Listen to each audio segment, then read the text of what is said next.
السلام علیکم ورحمۃ اللہ وبرکاتہ۔ اعوذ باللہ من الشیطان الرجیم، بسم اللہ الرحمن الرحیم۔ ولا تهنوا ولا تحزنوا وانتم الأعلون ان كنتم مؤمنین۔ آمنت باللہ صدق اللہ مولانا العظیم وصدق رسوله النبی الکریم ونحن على ذلك من الشاهدين والشاكرين والحمد لله رب العالمين۔ سبحانك لا علم لنا إلا ما علمتنا إنك أنت العليم الحكيم۔ رب اشرح لي صدري ويسر لي أمري واحلل عقدة من لساني يفقهوا قولي۔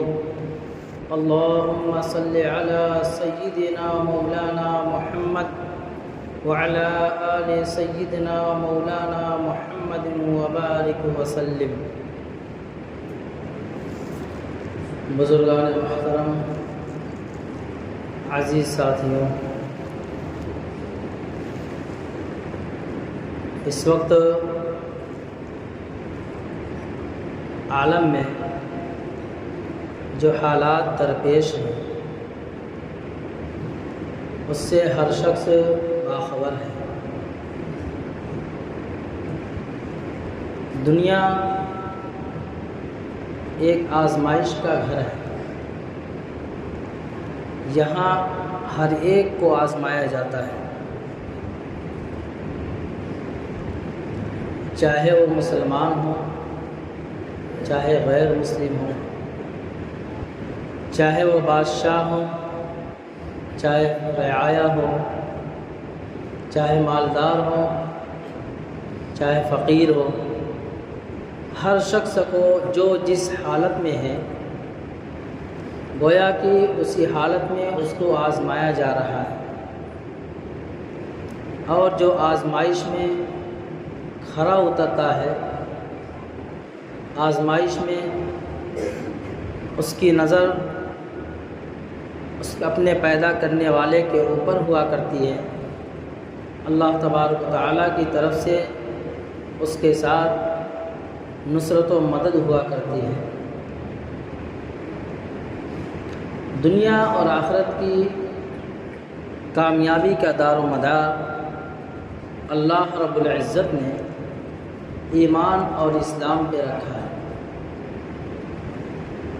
دنیا میں بھی وہی شخص کامیاب ہو سکتا ہے جس کی زندگی میں اللہ کا دین ہوگا، اور آخرت میں بھی وہی کامیاب ہوگا جو ایمان اور اسلام والی زندگی گزار کر کے اس دنیا سے جائے گا۔ دنیا فانی ہے، آخرت دار البقا ہے۔ دنیا دار العمل ہے، آخرت دار الجزا ہے۔ دنیا فنا ہونے والی جگہ ہے، یہاں نہ اس بات کی علامت ہے کہ اس کو اس فانی دنیا سے کوچ کرنا ہے، اور ہمیشہ رہنے والی جگہ آخرت میں اسے جانا ہے۔ دنیا دار العمل ہے، جہاں یہ اعمال کی جگہ ہے۔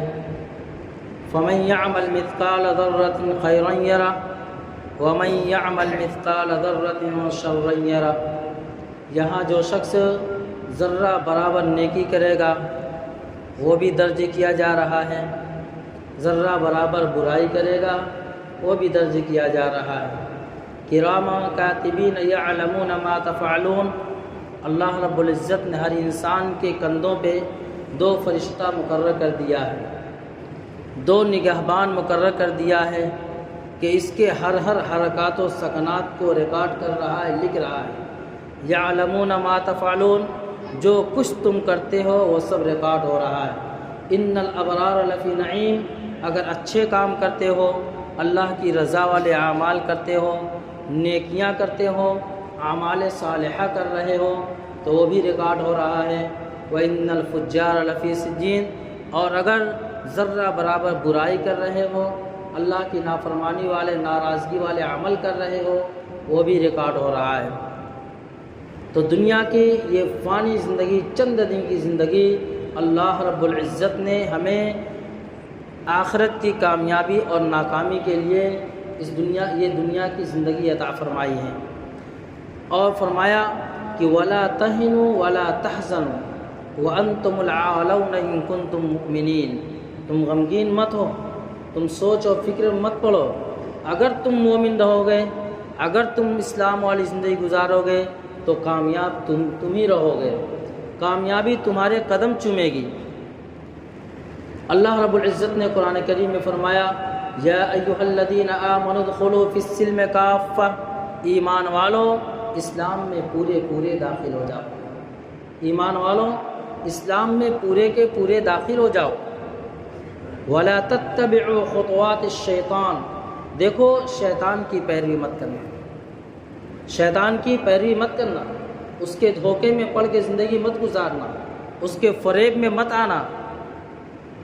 انہ لکم عدو مبین، کیوں؟ اس لیے کہ وہ شیطان تمہارا کھلا ہوا دشمن ہے، وہ خود تو ملعون ہے، مردود ہے، جہنم میں جائے گا، لیکن تمہیں راہ راست سے بھٹکا کر تم کو بھی اپنے ساتھ جہنم میں لے کے جائے گا۔ تو آج جو حالات ہیں فلسطین کے مسلمانوں کے اوپر جو حالات آئے، وہ صرف اور صرف اس لیے کہ وہ مسلمان ہیں، اور مسجد اقصیٰ یہ مسلمانوں کا قبلہ اول ہے،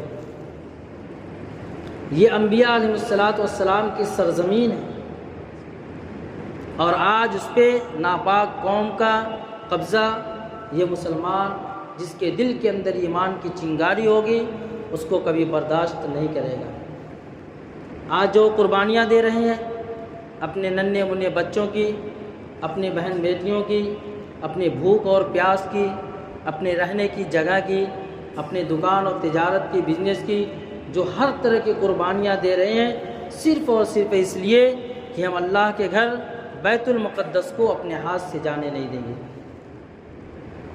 میرے عزیز ساتھیوں، جب بھی قوم پہ حالات آتے ہیں تو اس لیے آتے ہیں کہ قوم کا جب رخ اللہ تبارک و تعالیٰ کی طرف سے مڑ جاتا ہے، جب قوم اللہ سے دور ہو جاتی ہے، جب لوگ اللہ رب العزت کے گھر کو آباد کرنا چھوڑ دیتے ہیں، اللہ رب العزت کچھ نہ کچھ حالات لاتے ہیں تاکہ بندہ اللہ رب العزت کی طرف رجوع کرے، اللہ کو یاد کرنے والا بن جائے، اللہ کے گھر کو آباد کرنے والا بن جائے۔ حالات وہاں آئے، فرمایا کہ حالات کو قرآن اور حدیث کی روشنی سے توازن کرو، کہ جب حالات آتے ہیں اس وقت ہمیں کیا کرنا چاہیے۔ جب قوم پہ حالات آئیں، دنیا کے اندر حالات آئیں تو اس وقت ہمیں کیا کرنا چاہیے؟ اس وقت ہم مسلمانوں کا سب سے پہلا فریضہ یہ بنتا ہے کہ ہم سب کے سب اللہ رب العزت کی طرف رجوع ہوں، اللہ کے سامنے اپنے گناہوں کی معافی مانگیں۔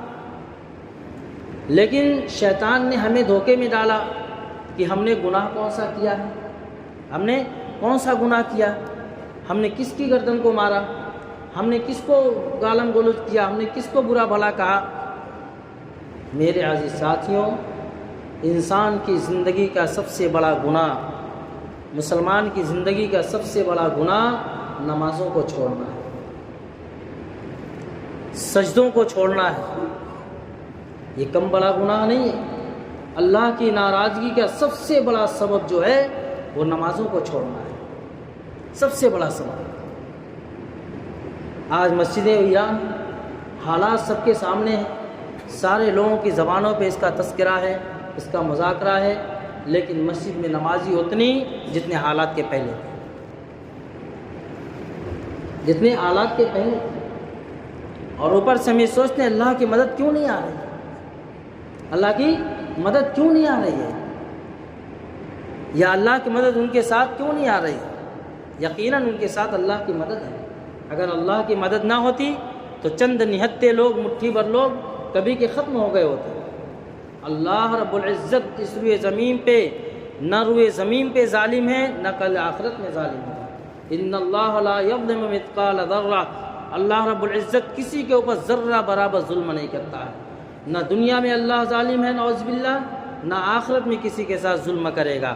اللہ رب العزت کی ذات تو عدل و انصاف کی ذات ہے، دنیا میں اللہ رب العزت انسانوں کے اعمال کے بقدر حالات لاتے ہیں، اور آخرت میں بھی اللہ رب العزت اپنی رحمت اور فضل کے بقدر اللہ رب العزت اپنی رحمت اور فضل فرما کر کے اس کے ساتھ فیصلہ کریں گے۔ ورنہ اللہ رب العزت کسی کے ساتھ عدل پہ آ جائیں، کسی کے ساتھ اللہ رب العزت عدل پہ آ جائیں تو کوئی انسان کامیاب ہو ہی نہیں سکتا۔ کہ وَإِن تَعُدُّوا نِعْمَةَ اللَّهِ لَا تُحْصُوهَا، کہ اللہ رب العزت نے تمہیں اتنی نعمتیں عطا فرمائی ہیں کہ اگر تم اس کو گننا چاہو، شمار کرنا چاہو تو ہرگز نہیں کر سکتے۔ ثُمَّ لَتُسْأَلُنَّ يَوْمَئِذٍ عَنِ النَّعِيمِ، پھر اللہ رب العزت فرماتے ہیں کہ آخرت میں تم سے نعمتوں کا حساب لیں گے۔ کہ اللہ رب العزت نے تمہیں جوانی دی تھی، تمہیں روپیہ پیسہ دیا تھا، تمہیں سوچنے سمجھنے کی صلاحیت دی تھی، تمہیں توانائی تندرستی عطا فرمائی تھی، تمہیں رہنے کے لیے گھر دیا تھا، زندگی گزارنے کے لیے اللہ رب العزت نے ساز و سامان دیے تھے، پینے کے لیے پانی دیا تھا، سانس لینے کے لیے ہوا دیا تھا، زندگی کو سکون حاصل کرنے کے لیے بیوی بچے دیے تھے۔ بتاؤ تو نے میرا کیا شکریہ ادا کیا؟ کوئی نہیں اس کا حساب دے سکتا۔ اس لیے فرمایا لئن شکرتم لازیدنکم، اگر تم نعمتوں کا شکریہ ادا کرتے رہو گے اللہ رب العزت نعمتوں میں اضافہ کرتے رہیں گے۔ وَلَئِن كَفَرْتُمْ إِنَّ عَذَابِي لَشَدِيدٌ، اور اگر تم نعمتوں کا شکریہ ادا نہیں کرو گے، نعمتوں کا شکریہ ادا نہیں کرو گے، اس کی ناقدری کرو گے تو سن لو اللہ رب العزت کا عذاب بڑا سخت ہے، بڑا سخت ہے۔ اس لیے فرمایا انسان کے جسم کے شکریہ یہ ہے کہ اس کو اللہ رب العزت کے سامنے لا کر کھڑا کرے۔ 5 وقت کی نماز ہر بالغ مسلمان مرد عورت پہ فرض ہے، اس کے بغیر چارہ کار ہے ہی نہیں۔ ہم صرف حالات کا مذاکرہ کرنے سے حالات نہیں بدلتے۔ ان اللہ لا یغیر ما بقوم حتی یغیروا ما بانفسہم، جب تک قوم اپنے حالت کو بدلنے کا فیصلہ نہ کر لے اس وقت تک اللہ رب العزت کی طرف سے حالات کے بدلنے کے فیصلے نہیں ہوتے ہیں۔ پہلے ہمیں اپنے آپ کو بدلنا پڑے گا، اپنے اندر اپنے اعمال کے اندر چینجز لانی پڑے گی، اپنے آپ کو اللہ کی طرف رجوع کرنا پڑے گا، جھکانا پڑے گا، اپنے اندر اخلاق نبی کو اپنانا پڑے گا، سنتوں پہ عمل کرنا پڑے گا، یہود و نصارہ کے طور طریقوں کو پاؤں تلے رودنا پڑے گا، پھر جا کر کے اللہ رب العزت کی مدد آئے گی اور اللہ رب تعالیٰ کی طرف سے رحمتوں کے دروازے کھلیں گے۔ اللہ تبارک تعالیٰ نعوذ باللہ اللہ نے یہ فیصلہ نہیں کیا کہ میں رحمتوں کو نہیں اتاروں گا، اور اللہ رب العزت نے اس سے منع بھی کر دیا کہ لا تقنطوا من رحمت اللہ، میری رحمت سے نا امید مت ہونا، نا امیدی کفر ہے۔ حالات کو بدلو، اعمال کے اندر چینجز لاؤ، اس کو بدلو، اس کے اندر بدلاؤ لاؤ، زبان کو ٹھیک استعمال کرو، آنکھوں کا ٹھیک استعمال کرو، کانوں کا ٹھیک اچھی طرح استعمال کرو، اپنے جسم کا حق ادا کرنے والے بنو، اللہ اس کے رسول کی فرما برداری والی زندگی گزارو۔ دیکھو اللہ کی مدد کیوں نہیں آئے گی، اللہ کی مدد کیوں نہیں آئے گی؟ مسلمانوں کے ساتھ تو اللہ ہے، اللہ خود کہتا ہے میں ایمان والوں کا دوست ہوں، اللہ ولی الذین آمنوا یخرجهم من الظلمات الی النور، اللہ تبارک تعالیٰ ایمان والوں کا دوست ہے، وہ اللہ جس کے قبضے قدرت میں دنیا کا ذرہ ذرہ ہے، وہ اللہ جس نے ساتوں زمین ساتوں آسمان اپنے قدرت سے بنایا ہے، جس کے 2 انگلیوں کے بیچ میں سارے انسانوں کے دل ہیں، وہ جب چاہے جدھر چاہے جس کو چاہے پلٹ سکتا ہے۔ وہ اللہ کہہ رہا ہے جو کائنات کا خالق اور مالک ہے، جو رب العالمین ہے، جو خالق کائنات ہے، جس نے ساری چیزوں کو بغیر چیز کے بنایا ہے، وہ اللہ کہہ رہا ہے اللہ ولی الذین آمنوا، ایمان والوں میں تمہارا دوست ہوں، ایمان والے میرے دوست ہیں، جس کے ساتھ اللہ کی طاقت ہو دنیا کی کوئی طاقت اسے زیر نہیں کر سکتی ہے، اس لیے کہ سب سے بڑا قوت و طاقت کا مالک اللہ ہے۔ لا حول ولا قوت الا باللہ، نہیں ہے کوئی طاقت کے لائے، گناہوں سے بچنے کی طاقت، نیک کام کرنے کی قوت اللہ کے علاوہ کسی کے پاس نہیں ہے۔ اس لیے اللہ کو مناؤ، یہ وقت ہے اللہ کو منانے کا، یہ وقت ہے اللہ کو راضی کرنے کا، یہ وقت ہے اپنی زندگی کو بدلنے کا، یہ وقت ہے اپنے آپ کو اللہ کے سامنے کھڑا کر کے رونے کا، آنسو بہانے کا۔ اللہ کہتا ہے جب بندہ آنسو بہاتا ہے میری رحمت کو جوش آتا ہے، جب بندہ آنسو بہاتا ہے میری رحمت کو جوش آتا ہے۔ جب بڑا آنسو بہا کر کے تو دیکھو، ہم دنیا والوں کے سامنے آنسو بہاتے ہیں، یہ یہود و نصارہ، یہ کفار و مشرکین مذاق اڑاتے ہیں کہ مسلمانوں کا خدا کہاں چلا گیا۔ یہ لوگ جس کو اپنا خالق مانتے ہیں، جس کو قوت و اقتدار کا مالک مانتے ہیں، جس کو مالک الملک مانتے ہیں، جس کو احکم الحاکمین مانتے ہیں، ان کی مدد کیوں نہیں آ رہی ہے؟ میرے عزیز ساتھیوں، حاکم الحاکمین اللہ کی ذات ہے، سارے بادشاہوں کا بادشاہ اللہ ہے، سارے حاکموں کا حاکم اللہ ہے۔ یقیناً ہم نے اللہ کی حاکمیت کا اقرار کیا ہے۔ جب ہم نے اللہ کی حاکمیت کا اقرار کیا ہے، سچے دل سے اللہ کے سامنے آؤ، رو گڑ گڑاؤ، یقیناً اللہ رب العزت کی رحمت جوش میں آئے گی اور اپنے دامن رحمت میں اللہ کی رحمت تھام لے گی۔ پھر دیکھنا اللہ رب العزت دنیا کے نقشے کو کس طرح بدلتا ہے۔ اور ایک وقت آئے گا کہ اسلام دنیا کے کونے کونے میں گھر گھر میں داخل ہو کر کے رہے گا۔ نبی علیہ الصلوۃ نے فرمایا جب قرب قیامت ہوگا تو اسلام دنیا کے ایک ایک گھروں میں داخل ہو کر کے رہے گا۔ اس لیے فرمایا وَلَا تَهِنُوا وَلَا تَحْزَنُوا وَأَنْتُمُ الْأَعْلَوْنَ إِن كُنتُم مُؤْمِنِينَ، تم غمگین مت ہو، تم افسردہ مت ہو، تم کبیدہ خاطر مت ہو، تم ہی سربلند رہو گے، تمہارے ہاتھ میں حاکمیت رہے گی، تم ہی اقتدار کے مالک رہو گے، تمہارے ہاتھ میں بادشاہت ہوگی، تمہارے ہاتھ میں دنیا کی باغ ڈور ہوگی، بشرطے کہ تم مومن ہو۔ اپنے آپ کو مومن بنا کر پیش کرو، مومن ہونے کا ثبوت دو، مسلمان ہونے کا ثبوت دو، اپنے اخلاق سے، اپنے اعمال سے، اپنے کردار سے، اپنے کیریکٹر سے، تمہارے اعضاء و جوارح سے جو نکلنے والے اعمال ہوں وہ اسلامی ہوں، وہ نبی علیہ الصلوۃ کے بتائے ہوئے طریقے کے مطابق ہوں۔ یہود و نصارہ کے طور طریقے کو چھوڑو، ان کو پاؤں تلے روت دو، یہ دشمن ہمارے، یہ اللہ اور رسول کے دشمن، ان کے طریقے کو اپنے گلے سے لگائیں۔ یہ تو ہم سے بڑا غدار کون ہو سکتا ہے کہ ہم کلمہ بھی پڑھیں، اللہ کی وحدانیت کا اقرار بھی کریں، رسول کی رسالت کا اقرار بھی کریں، اور طریقے یہود و نصارہ کے۔ میرے عزیز ساتھیوں، اس لیے فرمایا وہ تمہارے دوست نہیں ہو سکتے ہیں، وہ تمہارے دشمن ہیں تو دشمن ہی رہیں گے، وہ اسلام کے دشمن ہیں تو دشمن ہی رہیں گے۔ تم بھی انہیں اپنا دشمن سمجھو، تم اس کو اپنا دوست مت بناؤ۔ اللہ تبارک تعالیٰ خود ایمان والوں کا دوست ہے۔ رسول اللہ کی سنت کو گلے سے لگاؤ، صحابہ کی صفات کو اپنی زندگی میں داخل کرو، قرآن سے محبت کرو، حدیث نبی سے محبت کرو، اپنی ماں بہنوں کو پردہ سکھاؤ، گھر کے اندر مصلی بچھاؤ، مسجدوں کو آباد کرنے والے بنو۔ یقیناً اللہ رب العزت کی مدد عنقریب آنے والی ہے، عنقریب اللہ کی مدد آنے والی ہے۔ بس تھوڑی سی ہمیں جد و جہد کرنا ہے کہ ہمیں اپنے آپ کو اللہ کے گھر میں لا کے کھڑا کرنا ہے، راتوں کو اللہ کے سامنے رو کر اللہ کی مدد کو مانگنا ہے۔ اللہ تبارک تعالیٰ ہمیں ان سب باتوں میں عمل کی توفیق عطا فرمائے اور مظلوم مسلمانوں کی امداد فرمائے اور کامیابی و کامرانی عطا فرمائے۔ وآخر دعوانا الحمدللہ۔